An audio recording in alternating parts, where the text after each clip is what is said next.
Gloire à toi, Jésus. Amen. Gloire soit rendue à Dieu. J'aimerais que là où tu es, tu te tiennes debout avec moi. Nos pensées dans la présence de Dieu. J'aimerais que tu réalises encore les bontés de Dieu, ses merveilles dans ta vie. Élève ta main droite là où tu es. Nos yeux fermés dans la prière. Tu es en train de repasser dans ton cœur ce qu'il est pour toi. Apocalypse 4, il dit, il a vu une porte s'ouvrir dans les cieux. Et là aussi, il y a eu un trône. La Bible déclare, il a fait du ciel son trône et de la terre son marchepied. Et autour du trône, il y a eu des saints, des milliers d'anges, des chérubins, des séraphins, des vieillards, des êtres vivants qui se prosternaient devant celui qui est sur le trône. Il disait que tu es saint. Il disait que tu es saint. Il lui disait qu'il est saint. J'aimerais que là où tu es, que dans ton cœur, que tu lui dises, tu es saint. Amen. Tu es saint. Elohim, tu es saint. Tu es saint. Gora Santa Rabba Sheke. La Santa Rabba Ike, la Santa Po. Tu es saint, Elohim. Tu es saint. La Soke, la Kantapara. Tu es saint, Elohim. Tu es saint, Elohim. Rabba Sheke, la Kara Sokentepara. Tu es saint, Elohim. Tu es saint. Lo Rabba Santa Rabba Ike. Tu es saint, tu es saint, tu es saint, tu es saint, tu es saint, tu es saint, tu es saint, tu es saint, Elohim. Amen. Tu es saint. Randa Basheki la Kura Santa. Inte la Kura Manaike. Parce que tu es notre Père, tu es saint. Gora Shideke. Merci Jésus. Merci Jésus. Au nom puissant de Jésus-Christ. Amen. Amen. Au nom puissant de Jésus-Christ. Amen. Amen. Est-ce que tu peux acclamer pour sa sainteté, pour ses saints Amen. dieux, pour ses Amen. dieux Amen. tout-puissants, celui qui vit au siècle des siècles. Gloire soit rendue à notre Père. Que Dieu te bénisse là où tu es. Bon après-midi, bonne soirée pour les uns les autres. Encore une fois, nous sommes dans la joie de nous retrouver à cette soirée d'enseignement. Que Dieu te bénisse. Amen. Amen. Amen. 1 Thessaloniciens chapitre 4. 1 Thessaloniciens chapitre 4. Nous allons aller du premier verset jusqu'au verset 8. 1 Thessaloniciens chapitre 4, verset 1 jusqu'au verset 8.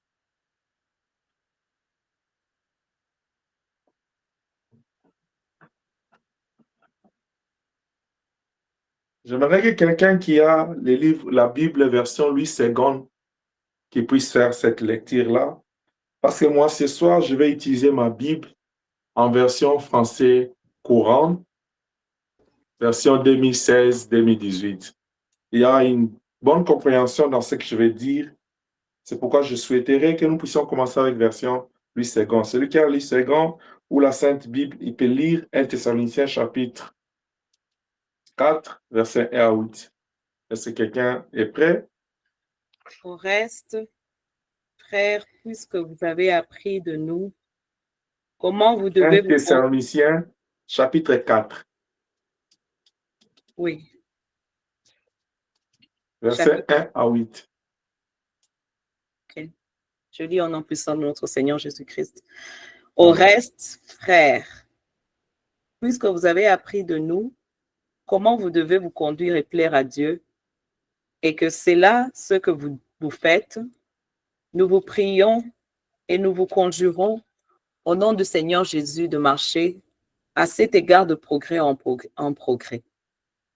Vous savez en effet quels préceptes nous vous avons donné de la part du Seigneur Jésus-Christ. de la part du Seigneur Jésus. Ce que Dieu veut, c'est votre sanctification. C'est que vous vous absteniez de l'impudicité. C'est que chacun de vous sache posséder son corps dans la sainteté et dans l'honnêteté, sans vous livrer à une convoitise passionnée comme font des païens qui ne connaissent pas Dieu.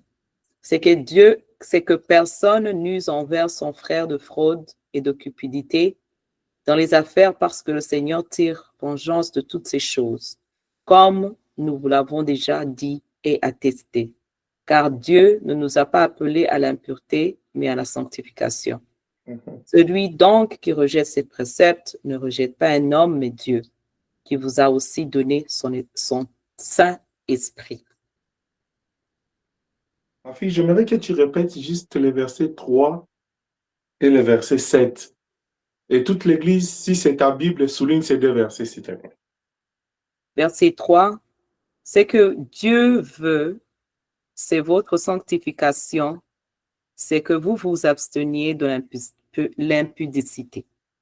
Verset 7, car Dieu ne nous a pas appelés à l'impureté, mais à la sanctification. Merci. Père, laisse que nous puissions disparaître, que toi tu apparaisses, que toute la gloire te revienne et que tout esprit reste soumis à l'autorité de Jésus-Christ. Au nom puissant de Jésus. Amen. Amen. L'apôtre Paul te parle ce soir, mais parle. Il te dit ce que Dieu veut. Quand un enfant de Dieu entend ça, un amoureux du Seigneur entend, on lui dit, ça c'est ce que Dieu veut. Ça c'est quelque chose que tout enfant de Dieu doit vouloir entendre. Ce que veut Elohim, ce que veut Dieu, ce que veut son Créateur, ce que veut ton papa. Il veut quoi? Il dit, c'est votre sanctification. C'est que vous abstenez de l'impudicité. C'est que chacun de vous sache posséder son corps dans la sainteté et l'honnêteté, sans vous livrer à une convoitise passionnée comme font les païens et qui ne connaissent pas Dieu. C'est que quand vous lisez cette pensée de Paul, en premier lieu, Paul est en train de nous annoncer ce que Dieu veut, ce que Dieu attend de chacun de nous comme membres du corps du Christ, comme faisant partie de son Église. Ce que Dieu attend de son Église. Il dit que nous puissions vivre dans la sanctification et que cela soit notre vie, parce que nous sommes appelés à vivre différemment des païens, de ceux qui ne connaissent pas Dieu. Ce soir, nous sommes dans notre concept de briller comme des flambeaux, où depuis un certain temps, nous sommes en train de dire de briller dans l'intimité avec Dieu. Nous avons parlé de briller dans la persévérance. Nous avons parlé de briller dans la croissance spirituelle. Nous avons parlé de briller dans l'humilité. Et ce soir, nous voulons parler de briller comme des flambeaux dans la sanctification. Est-ce que je parle à quelqu'un? Amen. Amen. Et je suis en train de dire à l'Église, c'est ce que Dieu veut. Que nous puissions mener une vie de sanctification, une vie de sainteté et d'honnêteté. Quand j'étais en train de méditer, tout au long de la méditation, depuis des semaines, j'étais toujours dans ma version ici de la Sainte Bible. Mais quand je voulais monter à la prière, j'ai entendu la voix qui me dit, prends ta nouvelle Bible. Cette Bible ici, j'ai acheté ça après la retraite. Et c'est aujourd'hui que j'inaugure ça. Quand je vais lire ces versets-là, je trouve que l'entendement que moi j'avais de la compréhension, on vient encore me faciliter l'explication. C'est pourquoi je voulais bien utiliser cette version ce soir. Et dans ces thèmes, dans ces sous-thèmes de briller comme des flambeaux dans la sanctification, je vais parler sur 3 points. Le premier point, j'intitule ça comme étant notre compréhension ou la compréhension spirituelle de la sanctification. Quelle est la compréhension que nous devons avoir sur la sanctification quand la Bible nous dit de nous sanctifier? Parce que nous devons comprendre à quoi consiste la sanctification ou comment, c'est quoi la compréhension de Dieu sur la sanctification. Parce qu'il nous appelle à ça. Nous devons comprendre qu'est-ce que Dieu attend de nous dans la sanctification. Et le deuxième point, je vais parler sur les fondements, la base. Qu'est-ce qui fait asseoir la sanctification dans la vie de quelqu'un? Qu'est-ce qui amène la sanctification dans la vie de quelqu'un? En d'autres termes, les choses, les instruments que nous devons utiliser qui peuvent nous aider à croître dans la sanctification, à briller dans la sanctification. Et en troisième lieu, je vais dire comment accéder, comment briller dans la sanctification. Et si Dieu me fait grâce ce soir, je vais juste toucher le premier point. Je vais juste parler de la compréhension spirituelle. C'est pourquoi j'aimerais vraiment que tu puisses m'entendre dans ce sens-là. Et par la grâce de Dieu, nous allons aller voir les dimanches si nous allons toucher le deuxième point. En premier lieu, j'aimerais te dire que la sanctification est la nature de Dieu. Est-ce que quelqu'un m'entend? Amen. Parce que nous allons commencer par dire dans Apocalypse 4 que les anges disent qu'il est saint. C'est sa nature à lui. Ce qui fait la nature de Dieu, c'est ça la sainteté. C'est la qualité de ce qui est pur, ce qui est saint, ce qui est sans impureté, sans tache ni ride, ni infirmité, ni insuffisante. C'est ce qui fait la plénitude de sa divinité. Et Dieu, il nous appelle, il dit, il veut que nous puissions atteindre ce niveau. Dans Éphésiens chapitre 4, à partir du verset 4 à 11, quand il confie le ministère, Dieu s'est donné un travail, il a dit, étant monté au ciel, il a pris des hommes et des femmes des captifs. Après les avoir pris comme des captifs, il les a fait des dons à l'Église. À chacun, il a donné un ministère. Vous allez voir à la fin, il donne le motif ou la motivation. Il dit, c'est pour le perfectionnement des saints. C'est-à-dire pour que ces ministres-là puissent amener le fidèle à la perfection de Dieu, c'est-à-dire à la sainteté de Dieu. C'est pourquoi l'apôtre Paul dit, autrefois, nous étions errants et perdus. Nous étions des païens. Nous étions dans l'impureté. Nous vivions dans l'impudicité, dans la malhonnêteté, dans les mensonges, dans les fraudes, dans toute espèce de mal. Mais il a pris au Seigneur de nous racheter par son sang. Et il nous a appelés. Il a permis que nous puissions naître de nouveau. Toutes ces choses-là, la mort de Christ à la croix, l'œuvre de la croix, le fait qu'il envoya ses disciples dans le monde pour qu'ils puissent les amener à témoigner. Selon la recommandation qu'il leur a donnée, vous serez mes témoins jusqu'à la extrémité de la terre. C'est-à-dire, il leur a donné la parole pour qu'ils puissent amener ces salis-là dans le monde entier. Afin que le peuple naisse de nouveau, que le peuple recouvre la vie éternelle. Maintenant qu'ils sont nés de nouveau, nous avons vu la nouvelle naissance à elle, ça ne suffit pas dans l'intimité avec Dieu, dans l'alliance avec Dieu. Il faut grandir. Maintenant, en grandissant, il y a des choses, des étapes que nous devons franchir. Parmi tant d'autres, il y a la sainteté. Parce que la sainteté, étant donné que c'est la nature de Dieu, nous devons nous identifier en lui. Nous devons atteindre ces niveaux-là. Parce que nous comprenons que la sainteté est la nature de Dieu. Or, nous sommes nés de nouveau. Nous ne sommes pas nés de la chair et du sang, mais de l'esprit. C'est-à-dire, nous sommes nés en Dieu. Et comme nous sommes nés en Dieu, nous devons avoir la nature de Dieu. C'est cette nature de la sainteté qui nous recommande. Il veut que nous puissions travailler. Il veut que nous puissions briller à atteindre cette nature. Donc, tu comprends ce soir en tant qu'enfant de Dieu, tu dois travailler, tu dois briller à atteindre la sainteté, à vivre dans la sanctification, à vivre une vie saine à l'image de son Dieu. Parce que nous sommes les ambassadeurs de Dieu dans ce monde.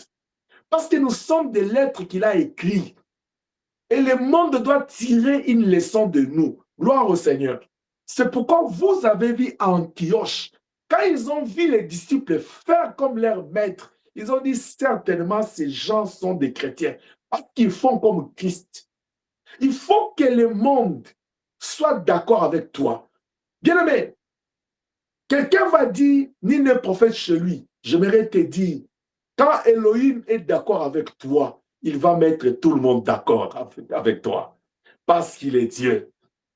Il suffit que toi, tu te mettes en œuvre à faire ce que Dieu veut ou il attend de toi. Mais même quand le monde n'est pas d'accord aujourd'hui, c'est lui qui gère les temps et les circonstances. Il fera que les choses soient à ta faveur. Le monde sera d'accord avec toi. Est-ce que je parle à quelqu'un? Amen. Parce que nous parlons de notre Seigneur Jésus-Christ. Le monde n'a pas été d'accord avec lui tout au long de sa vie. Et cela a commencé dès le bas âge. Quand il reçoit son baptême, il commence à baptiser. Les disciples de Jean étaient déjà montés contre lui. Ils disent, maître, l'homme que tu as baptisé ici, il est en train de baptiser là-bas. Malgré que Jean avait élevé Jésus. Mais ils n'étaient pas d'accord quand il a commencé à faire le ministère. Vous avez vu comment il a été combattu par les sacrificateurs, les sahédriens, les pharisiens, tous ces politiques. Vous avez vu jusqu'à la croix. Mais parce que Dieu est Dieu, parce qu'Élohim est fidèle à la croix, tout le monde était d'accord avec lui. Gloire à Dieu. Ils ont dit, certainement, cet homme est le Fils de Dieu. Ne cherche pas qu'on puisse être d'accord avec toi maintenant. Celui qui fixe les temps pendant lesquels les gens doivent se mettre d'accord pour t'accepter que tu es un enfant de Dieu, pour t'accepter que tu es un homme de Dieu, pour t'accepter que tu crains Dieu, celui qui fixe ces temps-là, c'est Dieu lui-même. Vous voyez comment il a fait avec Christ tout au long de sa vie. Vous voyez dans Jean chapitre 6, quand il dit aux gens, vous devez manger ma chair et boire mon sang, ils n'étaient pas d'accord avec lui. La Bible dit, ils se retirèrent. C'est comme ça qu'il a tourné vers les pierres et les autres. Il dit, mais pourquoi vous êtes là? Tout ce que tu dois comprendre, la sanctification, c'est la nature de Dieu. Étant donné que nous sommes ses enfants, nous devons avoir cette nature à nous. Notre état de vie doit être la vie de la sanctification. Parce que la sanctification renvoie à ce qui nous fait entrer en relation avec Dieu. La sanctification est tellement forte que quelqu'un qui mène cette vie-là de sainteté, c'est quelqu'un qui prête attention à sa relation avec Dieu, parce qu'il veut s'identifier à Elohim, parce qu'il veut être en communion avec lui, parce qu'il veut être en parfaite relation avec lui. Il veut être en entente avec Dieu. Il ne veut pas être en conflit avec le Seigneur. Je suis en train de dire à l'Église, manquer de mener une vie de sanctification, c'est refuser d'être en accord avec Elohim. Est-ce que je parle à quelqu'un? Amen. Amen. Amen. S'engager à mener une vie de sanctification, c'est être préoccupé dans sa communion avec le Créateur. Que Dieu nous bénisse. Amen. Amen. Tu peux lire la Bible dans le verset que nous avons lu. On dit dans 1 Thessaloniciens 4:3, il dit, c'est ce que Dieu veut, c'est votre sanctification. C'est que vous vous absteniez de l'impudicité. C'est que chacun de vous sache posséder son corps dans la sainteté et l'honnêteté. Bien-aimé, la sanctification doit être un souci primordial. Avant que je n'avance, j'aimerais te dire c'est que Français courant dans sa nouvelle version, il dit au verset 3, écoute ce qu'il dit. Il dit, voici quelle est la volonté de Dieu. Là, on nous a dit, voici ce que Dieu veut. Et ici, on éclaircit, on dit, voici quelle est la volonté de Dieu. C'est que vous vivez pour lui. C'est que la sanctification, c'est le fait de vivre pour Dieu. Là, il dit, voici ce que Dieu veut. Ici, il dit, voici quelle est la volonté de Dieu. Ce que Dieu veut dans la Sainte Bible, on dit que vous puissiez avoir une vie de sanctification. Mais ici, on vous dit, c'est que vous puissiez vivre pour lui.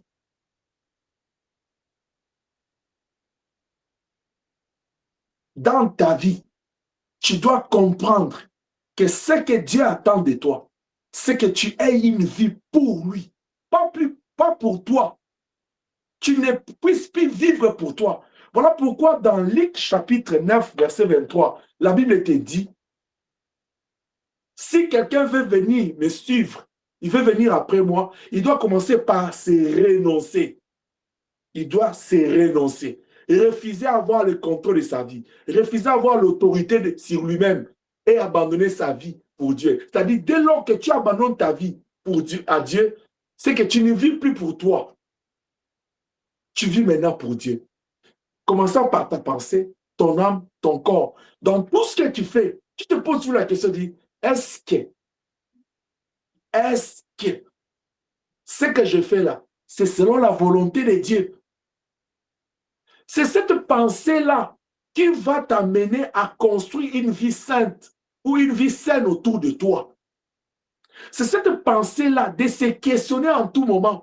Est-ce que mes pensées ici, c'est la volonté de Dieu? Est-ce que ce que je dis, c'est la volonté de Dieu? Est-ce que ce que je vis, ce que je médite, ce que je ressens, est-ce que c'est la volonté de Dieu? C'est pourquoi vous voyez le Seigneur Jésus lui-même. Tout au long de sa vie, il dit, tout ce que je fais, je ne le fais pas par moi-même. Je rends témoignage de mon Père. Et tout ce que je fais ce que j'ai reçu de lui. Parce que la sanctification, c'est le fait de se sanctifier. C'est le fait de mener une vie saine. C'est le fait de vivre dans la sainteté. Or, la Bible nous démontre, vivre cette vie de sanctification, c'est cette vie, c'est cette manière-là de vivre, non pour lui, mais pour Dieu.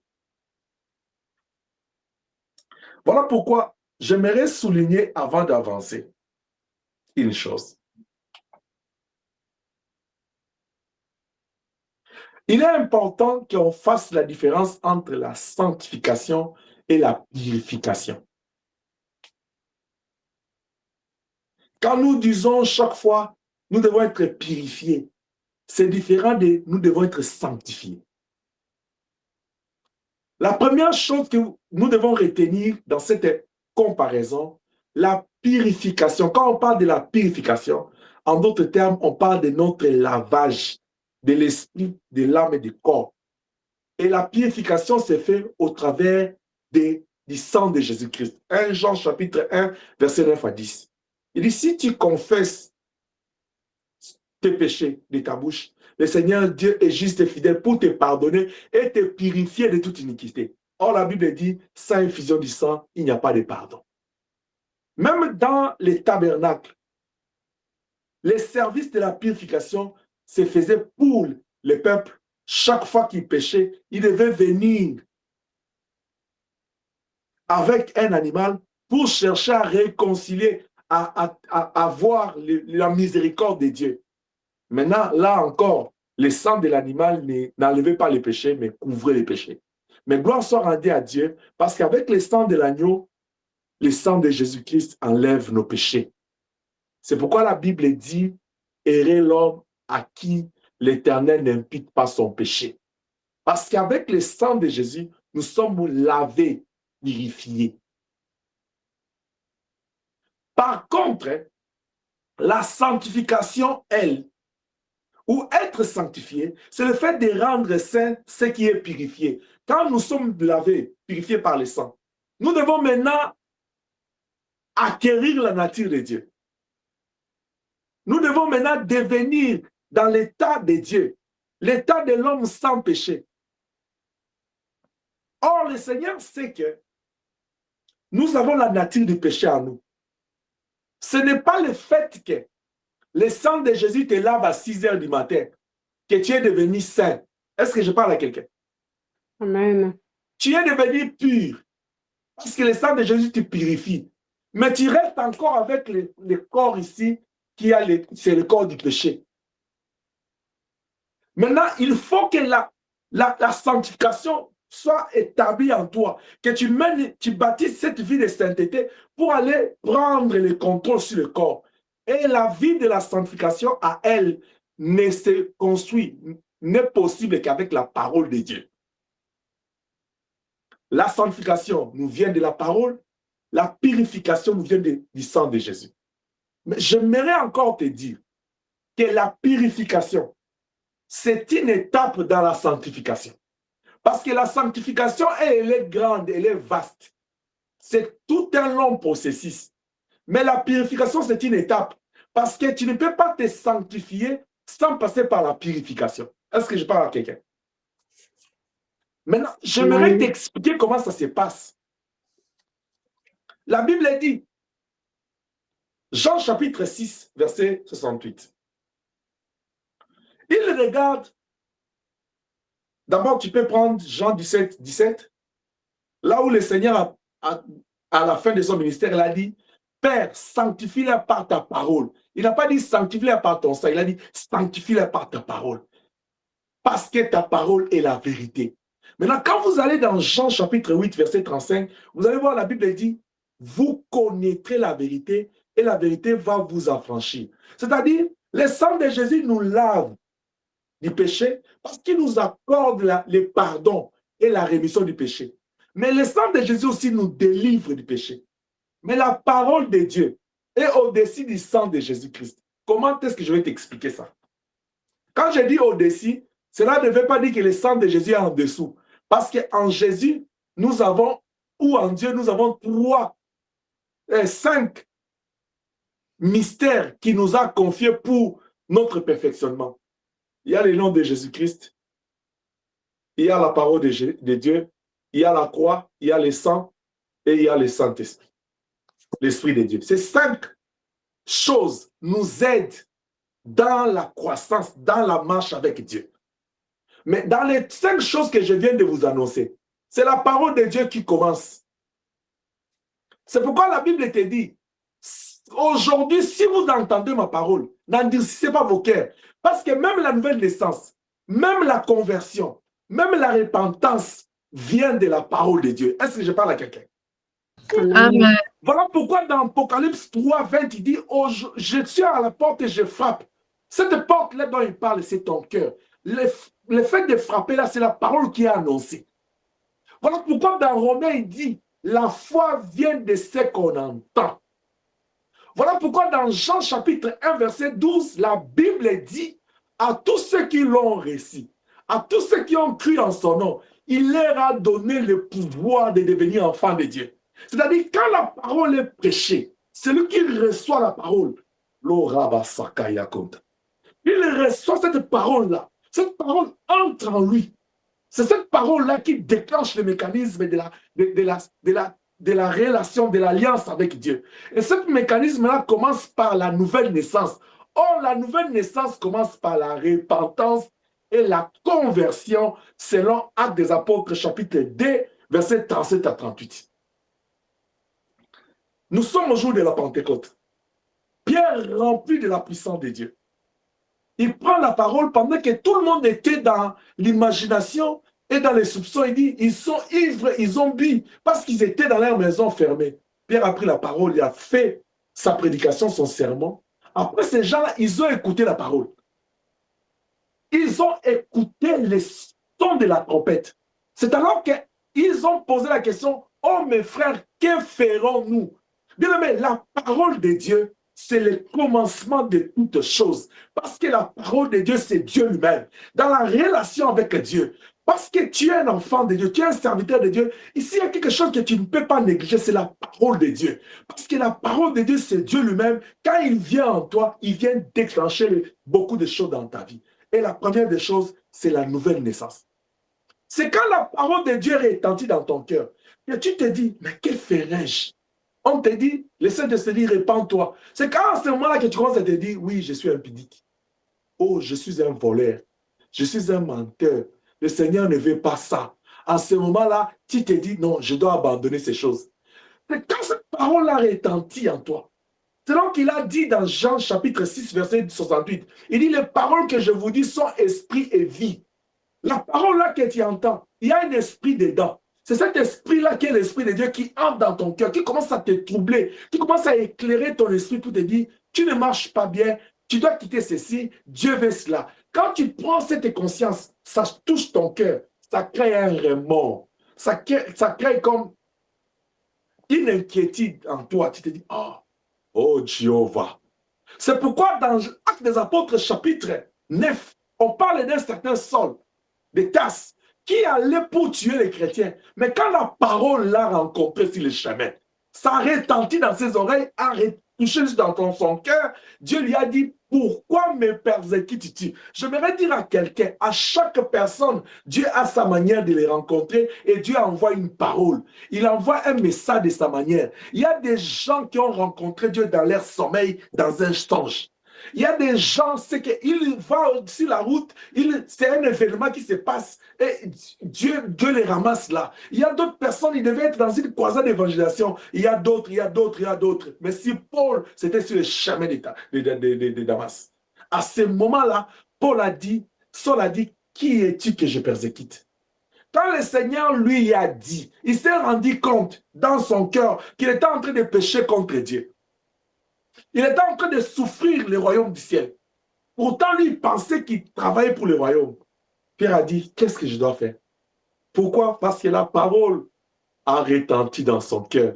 Je prie ce soir que la parole que tu écoutes ici retentisse dans ton cœur jour et nuit pour que ça t'aide à te sanctifier au nom de Jésus-Christ. Je prie encore ce soir pour quelqu'un. Toi qui as l'habitude de faire, quand la prière commence et quand on prêche, tu es dans autre chose. Vous voyez, les disciples et les bérets, c'est ce que vous devez être. Pendant que je parle là, vous avez vos Bibles. Pour vérifier ce que j'ai dit, pour écrire ce que l'Esprit met dans vos cœurs. Quand je termine, vous devez aller vérifier. Et quand vous avez la grâce, vous devez peut-être aller réécouter l'enseignement pour bien comprendre. Peut-être que je vais vite parce que je dois courir derrière le temps. Qu'Élohim soit loué. Amen. Donc, il est important que nous puissions vraiment retenir cette différence-là parce que dans la purification, nous cherchons à purifier notre esprit, notre âme et notre corps pour nous débarrasser du péché. Mais dans la sanctification, il y a d'abord le fait d'être né de nouveau, c'est séparer du péché. C'est séparer cette délivrance du péché et c'est consacrer à Dieu. Vous voyez, la sanctification, c'est ces étapes-là. À la fin, je me consacre. C'est là où ma version a raison pour dire vivre comme Dieu veut. Parce que c'est ça la consécration. Je donne ma vie à Dieu. Je ne veux plus vivre comme je veux, mais je veux vivre comme Dieu veut. Que notre Dieu soit béni. Amen.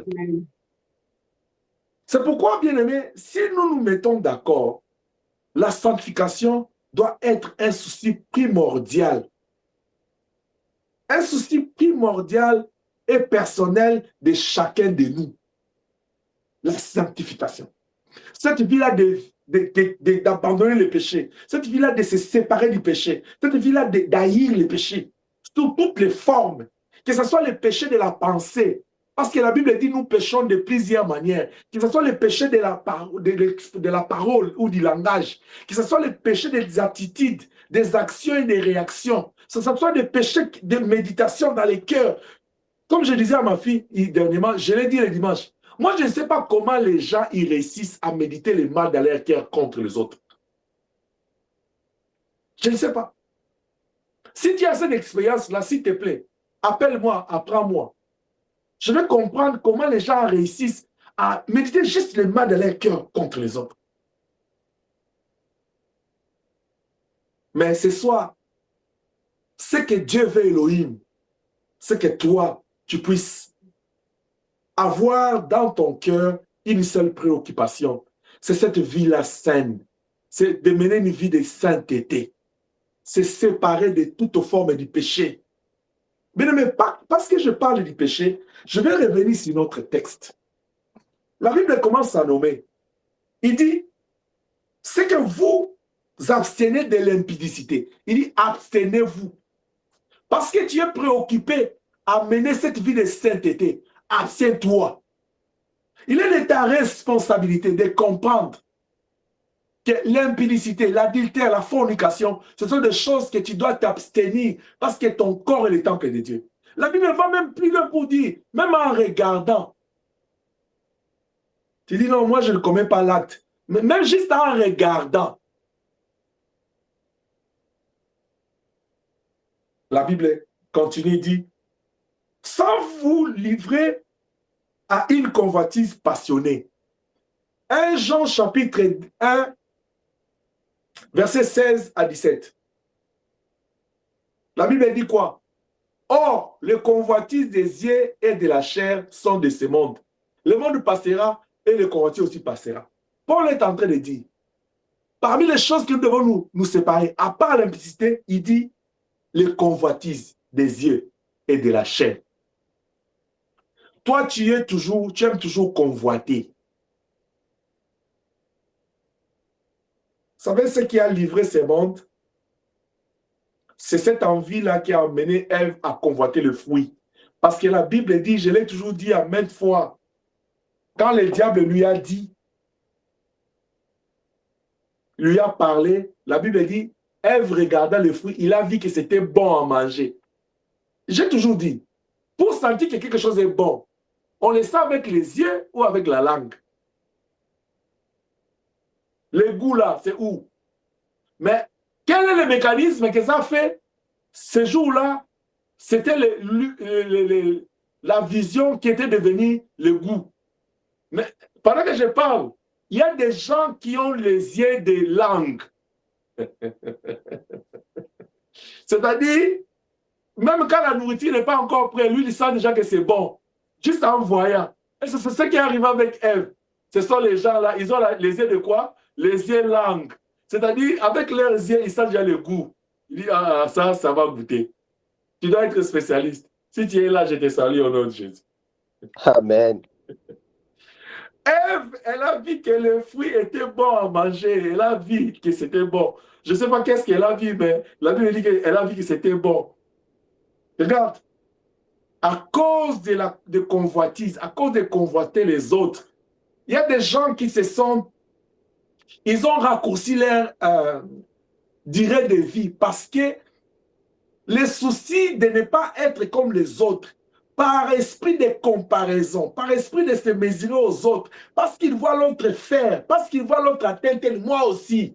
Oh, j'aimerais dire à quelqu'un, ne te mesure pas à une autre personne. Si tu as à te mesurer, mesure-toi à Elohim. Parce que dans Genèse 1, 26, Dieu n'a pas dit faisons l'homme à l'image de l'homme. Il a dit faisons l'homme à notre image. Tu es l'image de Dieu. Et dans 1 Jean 4, 17, il dit tel il est, tel nous sommes. N'as-tu pas lu ça? Pourquoi tu te compares aux hommes? Non, tu peux avoir quelqu'un comme modèle. Comme l'apôtre Paul le dit, soyez mes imitateurs. J'aimerais que vous puissiez m'imiter dans tout ce que je fais de bien. J'aimerais que vous puissiez me prendre parce que je suis votre père, je suis votre modèle. Mais je n'aimerais pas que tu te compares à moi. Je n'aimerais pas que tu m'envies. Mais chaque fois, je vous ai toujours dit les bien-aimés de plus près de toi. Quand un miracle se passe chez les voisins, toi qui es de l'autre côté acclame. C'est-à-dire, au moins il y a de l'espérance, le Seigneur s'est approché de ta domicile. Est-ce que je parle à quelqu'un? Amen. Amen. Qu'est-ce que l'Église est en train de faire? L'Église est dans un sommeil, dans une distraction. Quand il voit l'autre paraître, tu ne te poses même pas la question. Tu ne sais même pas, est-ce que c'est le fruit de sa patience? C'est le fruit de sa persévérance? C'est le fruit de ses sacrifices? C'est le fruit de sa confiance, sa foi en Dieu? C'est le fruit de ses services qu'il rend en Dieu? C'est le fruit de tout ce qu'il a fait toute sa vie? C'est le fruit de la grâce. Tu dis non, non, mais pourquoi lui? D'ailleurs, lui, il vient d'arriver. Pourquoi il est en train de... Pourquoi il dépasse? N'a-t-il pas lu que les premiers seront les derniers? Papa lit ça? Mais pourquoi papa, il aime l'autre plus? N'a-t-il pas lu? Même le jour de sa douleur, il est entré avec 11. Il a laissé 8, il a pris 3 qu'il aimait plus. N'a-t-il pas lu ça? C'est pas moi, c'est la parole. Si tu veux être parmi les 3 là, distingue-toi. Ne croise pas les bras comme ma fille Inès a croisé les bras là. Il dit, j'attends. Hein? J'attends. Non, non. Dans chaque chose, il y a un prix à payer. Il y a des gens, et ils ne payent pas de prix. Mais quand les autres payent les prix là, et ils sont là seulement en train de se lamenter, en train de décourager les autres. Et toi aussi qui es dans les bons, sois un Bartimée ce soir. Quand tu es là dans la bonne dynamique, même quand on te dit tais-toi, dis-leur je ne vais pas me taire. Parce que je ne m'adresse pas à vous. Parce que je ne le fais pas pour vous. Je ne le fais pas pour me faire voir. Je le fais pour Elohim. Amen. Continue, persévère. Parce que c'est là que le Seigneur attend de toi. Le convoitise des yeux. Il y a des gens qui, à cause, à force de convoiter, d'envier, ils sont allés même mentir. Mentir même au travail, mentir même aux parents, mentir même dans leur maison, mentir aux amis, juste pour avoir. Et tu n'as même pas peur des mensonges. Comme si les mensonges est devenu ce que les hommes définissent aujourd'hui, la sagesse. Les mensonges est devenu la sagesse. Il dit, bon, tu vois que si je dis ça, papa va être mécontent, il va se fâcher, donc je dois utiliser la sagesse. Va demander à Ananias et à Saphira. Va demander à Ananias et à Saphira. Qu'est-ce qu'il est arrivé? À cause de convoitise des yeux, juste parce que je vais être comme ça, juste parce que, non, vous savez, vous, surtout vous qui êtes à l'extérieur là, vous qui êtes en Europe, en Amérique, partout, vous êtes à l'extérieur de vos pays, là où nous venons, là où il y a la vie est difficile. Vous traumatisez beaucoup les gens qui sont au pays. À cause de vous, les gens qui sont au pays là, ils sont devenus des menteurs, des kipides, à cause de votre vie là que vous menez là. C'est que vous connaissez les noms là que vous avez donné ça. Mais en vrai, ça se dit mot là. Quand on regarde même la vie que vous avez ici. C'est pourquoi je parlais même avec ma mamie tantôt avant la prière. Il y a des gens qui sont au pays là, qui ont beaucoup d'argent que nous qui sommes à l'ECM. Nous là, c'est la bouche. On parle beaucoup. Après, quand on te demande, donne $2000, là, tu commences à se dire, lui là, mais il exagère. Mais parce que ces derniers temps, commence à parler beaucoup de l'argent. Mais quand tu fais le bruit sur les réseaux sociaux là, tu ne sais pas les conséquences. Toi-même là, si tu es sur les réseaux sociaux en train de faire le bruit, les gens qui te regardent là, bien habillés. D'ailleurs, les habits là que tu vas acheter, tu portes sur les réseaux sociaux. Tu vas dans les magasins, tu fais semblant d'acheter, tu viens, tu prends des photos, après demain, tu vas aller retourner. Ce sont les habits là que tu fais les bruits sur les réseaux sociaux. Je ne parle pas de mes enfants ici. Vous, je connais les noms. Mais si tu es là, tu fais des choses que je viens de dire là, sors dans ça. Parce que ça, c'est de l'envie. Est-ce que je peux avancer? Mais donne-moi un amen, non, que j'avance. Amen. Amen. Le convoitise de la chair, c'est que la chair a besoin. N'as-tu pas lu que la chair, les désirs de la chair sont contraires à l'esprit? Mais si tu es né de nouveau et que tu veux mener une vie saine, tu dois te séparer. Tu dois essayer de vaincre ces combats-là entre l'esprit et la chair. Ce n'est pas facile, mais il faut te tenir. Parce que ça doit être le souci primordial de ta vie en tant qu'enfant de Dieu. Paul continue. Il dit, c'est que personne, au verset 6, que personne n'ise envers son frère de fraude. Combien de fois tu as déjà menti à ton frère? Combien de fois? Tu n'as pas dit la vérité à ton pasteur. Il y a même des gens aujourd'hui qui mentent même les hommes de Dieu. Combien de fois tu as même menti à Dieu? Tu as fait des promesses à Dieu, tu n'as pas réalisé. Combien de fois? Je vais te servir. Seigneur, quelles que soient les difficultés. Le diable va chez Dieu comme le jour de Job. Il dit, Dieu, là il a dit seulement pour dire, laisse-moi même toucher son honneur. Il dit, je n'ai pu faire parce qu'ils ont dit. Mais c'est toi qui avais promis à Elohim, non? Mais c'est toi qui as promis à Dieu. Combien de fois, toi, en tant qu'enfant de Dieu, tu as emprunté ce chemin de la fraude? Et si je ne fraude pas, je ne vais pas réussir. Dieu ne pourra pas venir t'aider. Écoute, Dieu, on ne l'aide pas. Dieu, on ne combat pas pour lui. N'aide pas Dieu. N'essaie pas de forcer Dieu à te faire entrer dans ce que toi tu veux. Parce que Dieu est en train de voir, il sait quand est-ce que tu dois entrer là-bas. Tu peux compter le nombre de tes années. Tu sais, je disais à ma fille Georges, j'ai dit, écoute, la prière que je fais, et je l'ai fait pour vous ce soir, écoutez-moi. Vous voyez les années là, même si dans ta vie, fais le calcul, même si tu as eu une année où tu n'étais pas heureuse, une année où tu étais malade, un jour où tu étais affecté, compte ça parmi les années dont on dévorait le sauterelles. Dieu doit te restituer ça au nom de Jésus-Christ. C'est-à-dire, si tu comptes là que tu as 100 ans ou 60, et que tu vas évaluer le nombre d'années où tu n'étais pas heureuse là, si c'est 60 ans là tu n'es pas heureux, dis à Dieu, je n'ai pas encore vécu. Que le Seigneur restaure ton organisme. C'est possible avec Elohim. Jusqu'à ce qu'il... Ça, c'est ce qu'il a promis. Oh, je suis en train de chasser la vieillesse loin de toi. Toi, tu le gardes. Amen. Amen. Que Dieu te bénisse. Amen. Amen. Amen.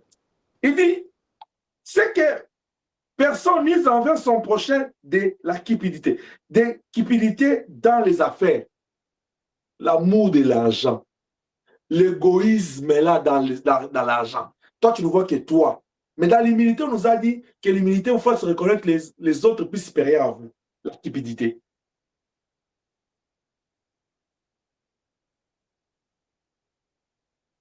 Pourquoi nous devons nous séparer du péché? Parce que la Bible dit, le Seigneur ne nous a pas appelés à cela. Étant donné que le Seigneur nous a appelés à cette vie saine, à la sainteté, à la sanctification, où nous devons nous séparer du péché pour nous consacrer à lui et laisser la parole de Dieu nous briser, nous affranchir, nous transformer.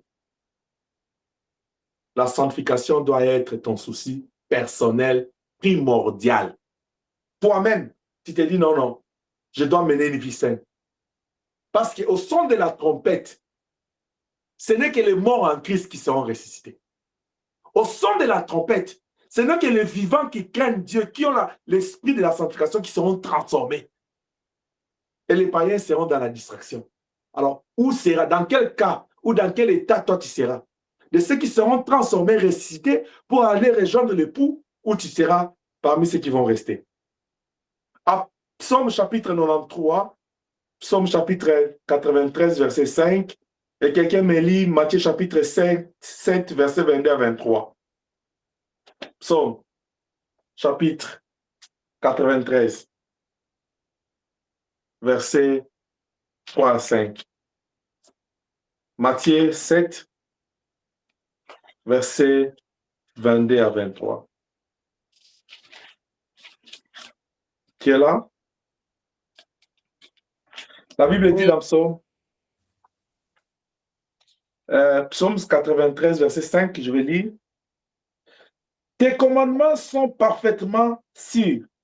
La sainteté est la marque de ta maison. Seigneur, tant que le monde durera, la marque de la maison de Dieu, c'est la sainteté. Maison de Dieu, écoutez-moi. Je dis que la sainteté, la sanctification, la vie saine, une vie séparée des ordures, de l'impureté, de tout état de péché, doit être ta préoccupation primordiale, personnellement. Parce que la sainteté, c'est la marque de Dieu. Alléluia. C'est-à-dire que chaque personne telle qu'il est là, il a une marque dans sa maison et il change. Chaque année, il dit, je veux ce motif, je veux cette décoration. Dieu, lui, ne change pas. Il a une décoration unique. La sanctification, c'est la marque de sa maison. C'est-à-dire, si tu entres dans la maison de Dieu, pour savoir que tu es là, il faut que cette sainteté soit là. Cela veut dire que un enfant de Dieu sans une vie de sanctification, il n'a pas la marque de Dieu, il ne lui appartient pas. Or, 1 Corinthiens 3,7 dit, notre corps est le temple de Dieu. Si nous sommes le temple de Dieu, nous devons avoir la marque de Dieu en nous, qui est quoi? La sanctification. Merci, ma fille. Amen. Si le corps que tu portes là est le temple de Dieu, tu dois vivre dans la sainteté, séparé du péché. consacré à Dieu. Parce que la marque de la maison de Dieu, c'est la sanctification. Si ta maison à toi, oh Jéhovah, est la maison d'Élohim, la marque qui doit être dans ta maison, c'est la sanctification. Il y a des gens aujourd'hui, il est saint à l'église, mais à la maison, il est plus que le diable. Il va même à l'église, il est en train de promettre. Il dit, vous avez vu ce que vous avez fait? Attendez, je vais d'abord terminer la prière. Quand je vais rentrer là, vous allez voir. Il va à l'église, mais dans son cœur, tel que vous êtes assis là, Dieu, il sonde de nos cœurs juste derrière, il connaît l'état de nos âmes. C'est quoi la marque qui est dans ta maison?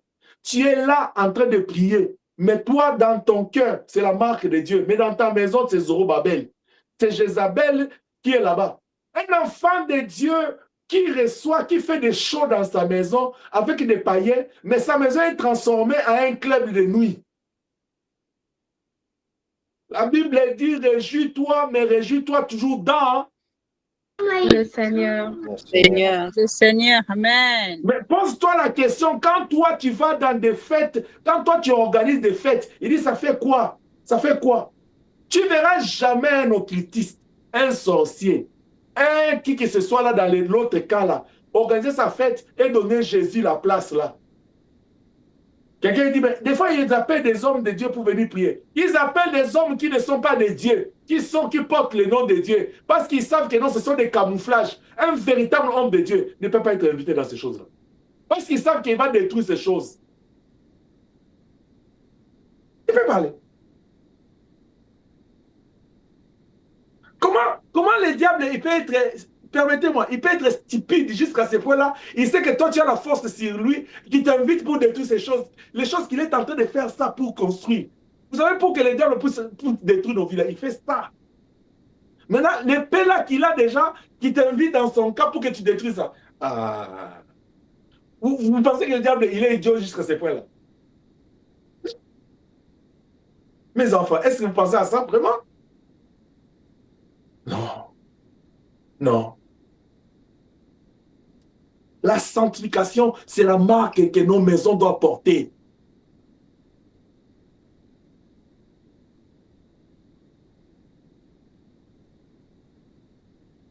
Quelqu'un est en train de dire, papa, mais cette marque-là, c'est dans l'équerre. Mais si c'est dans l'équerre, là, même la bouche parle de l'abondance du cœur. Quand tu parles, on doit sentir qu'il y a une marque dans ton cœur, non?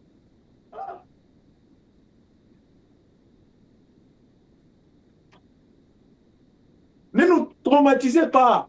C'est juste que non, c'est la marque, c'est lui, la Bible qui dit, c'est la marque de Dieu. Dis-moi de toi, si nous sommes une église de Dieu, la marque qui doit être ici, c'est la marque de la sanctification. Sanctification dans la pensée, sanctification dans les langages, sanctification dans notre comportement, dans notre façon de s'habiller. Tu n'as pas besoin qu'il y ait un policier, parce que ça doit être ta préoccupation primordiale, première, prioritaire dans ta vie. Je dois me conformer, m'identifier à Dieu. Et toute église locale doit se soumettre à ça. Mais regarde ce que les églises sont devenues aujourd'hui. Ils cabotent. Ils cabotent. Gloire à Dieu. La Bible dit dans Matthieu, spacieux est le chemin qui mène à la perdition. Étroit est le chemin qui mène à la vie éternelle. Vous voyez? Même le diable est devenu très à l'aise à laisser les gens aller à l'église. Parce qu'ils savent que ce sont des poubelles spirituelles. Allez là-bas, je sais ce que je vais faire avec vous. Mais que ta présence ici, que ma présence ici, fasse de cette maison celle-là qui porte la marque d'Élohim. Ne laissons pas que plus près de toi soit une poubelle spirituelle, s'il vous plaît. Parce que nous aurons à rendre compte à Dieu. Il est de la responsabilité de chaque fidèle à mener une vie de sainteté pour que l'Église soit dans la sanctification. Et l'Église, corps du Christ en général, est appelée à vivre dans la sanctification. Qui est prêt pour Matthieu chapitre 7, verset 22 à 23? Et on va passer, je vais prendre la dernière chose pour terminer ce soir. Matthieu 22 à 23. Plusieurs me diront à ce jour-là, Seigneur, Seigneur, n'avons-nous pas prophétisé par ton nom? N'avons-nous pas chassé des démons par ton nom? Et n'avons-nous pas fait beaucoup de miracles par ton nom? Alors je leur dirai ouvertement, je ne vous ai jamais connus, retirez-vous de moi, vous qui commettez l'iniquité. Tu vois, tu es étonné. Il fait des délivrances. Déjà, il tombe. Il fait sortir des choses. Même on a vu dans sa délivrance que ce n'est pas sorti. Le problème, ce n'est pas ça. Parce que Bézéboul aussi fait ça. Mais je ne suis pas en train de dire que ces hommes-là sont des hommes de Bézéboul. Mais ils savent dans ce qu'ils vivent, s'ils sont en communion avec Dieu, s'ils mènent une vie de sanctification. Mais je suis seulement en train de te dire, ce qui comptera ces jours-là devant le trône, ce n'est pas le fait que j'ai géré une grande église de milliers de personnes. C'est le fait que l'église avait la marque de la sanctification. Il dit, retirez-vous de moi, je ne vous ai jamais connu. Tu sais pourquoi je ne vous ai jamais connu? Parce que vous avez vécu. Vous avez vécu, mais vous n'avez pas vécu pour moi. Ce sont des gens qui n'ont pas mené une vie pour Dieu, parce qu'ils ont fait les choses selon eux. Un homme de Dieu qui fait de l'église comme étant sa propre compagnie, société, il est en train de boutiquer la parole de Dieu. Tu es en train de servir, mais pas Elohim. Parce que la marque d'Elohim, c'est la sanctification. Et la sanctification est générée par la parole authentique. Quand nous prêchons la parole authentique, nous dégageons la sanctification dans l'église. Que Dieu nous bénisse. Amen. C'est pourquoi, étant donné que la sanctification doit être notre préoccupation primordiale, personnelle pour chaque personne, pour l'église locale et corps du Christ, ce que j'aimerais te dire ensuite, c'est que nous devons rechercher cette sanctification. C'est là que Hébreu dit dans Hébreu 12, 14, il dit rechercher la sanctification. Mais cette recherche de sanctification, j'aimerais te dire, ça ne doit pas être comme une démarche spéciale pour un enfant de Dieu. Ça ne doit pas être comme un fardeau. Mais ça doit être compris comme étant une vie impérativement normale en Jésus-Christ. C'est-à-dire quoi? Pour un enfant de Dieu, vivre dans la sanctification, chercher la sanctification, ça ne doit pas être un fardeau, quelque chose que tu dois faire beaucoup d'efforts, que tu dois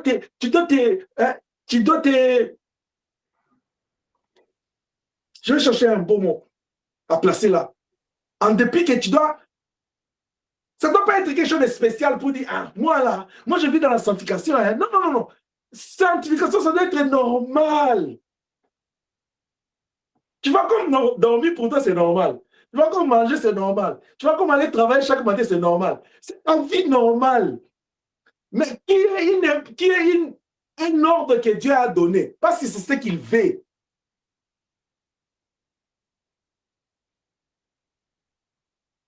Éphésiens chapitre 5, verset 3 à 5, qu'est-ce que la Bible dit?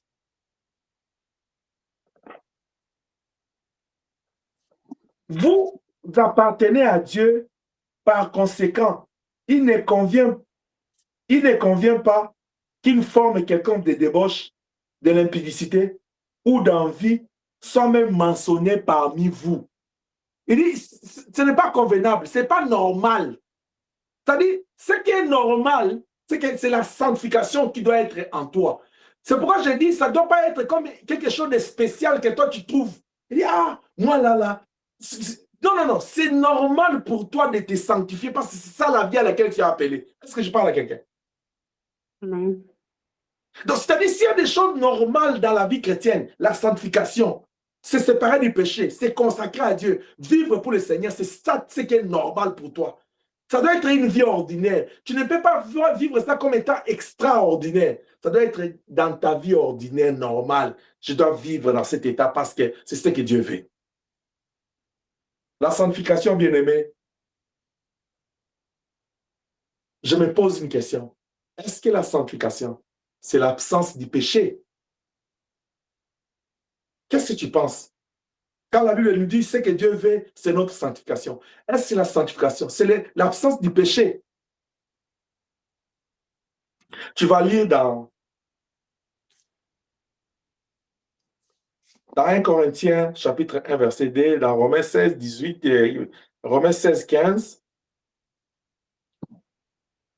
J'aimerais te dire que la sanctification,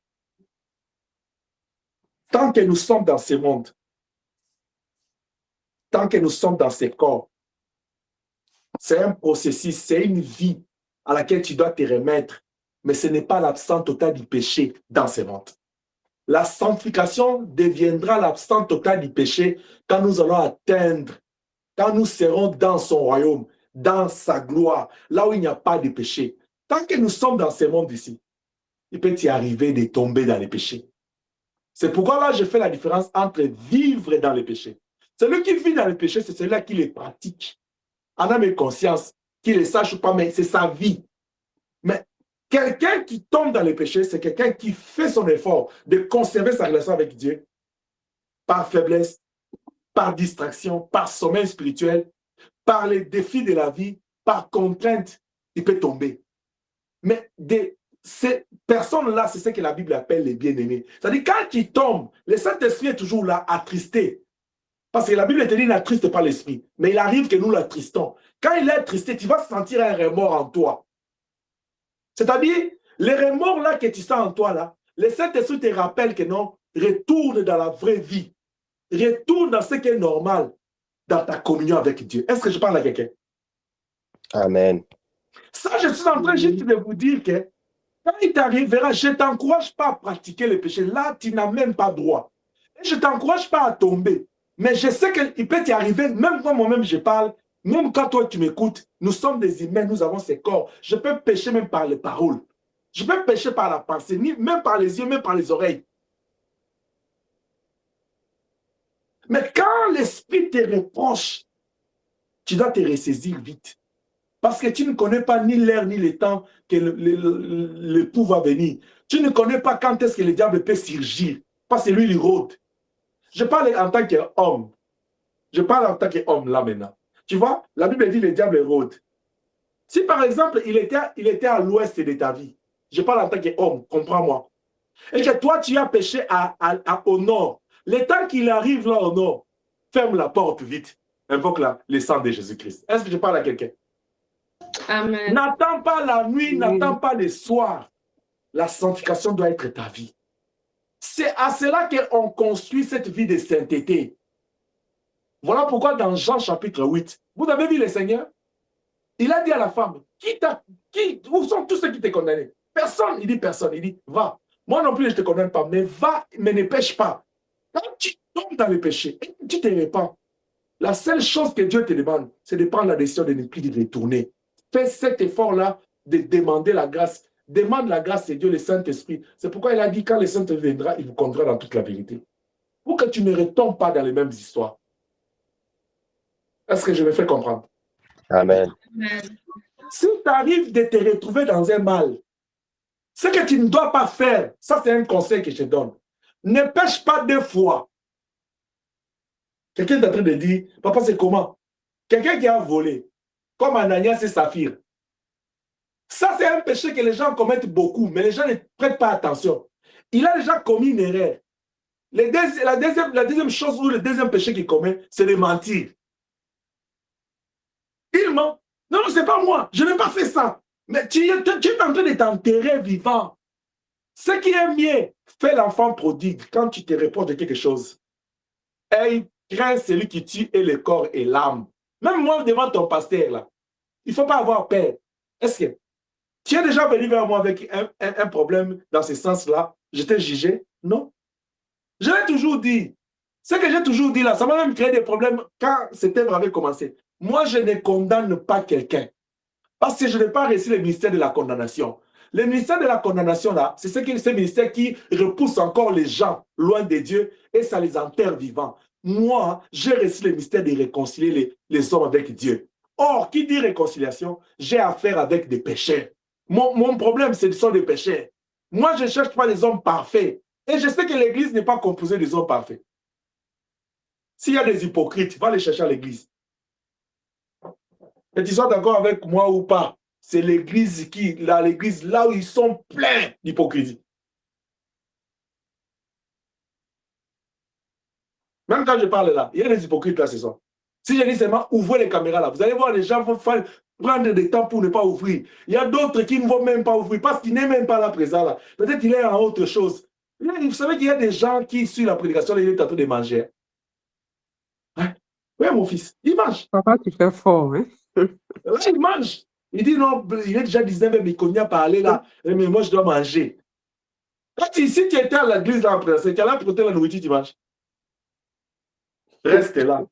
Tu dois te sanctifier. Si tu as toujours le chercher que papa parle de sainteté, tu veux que j'arrête?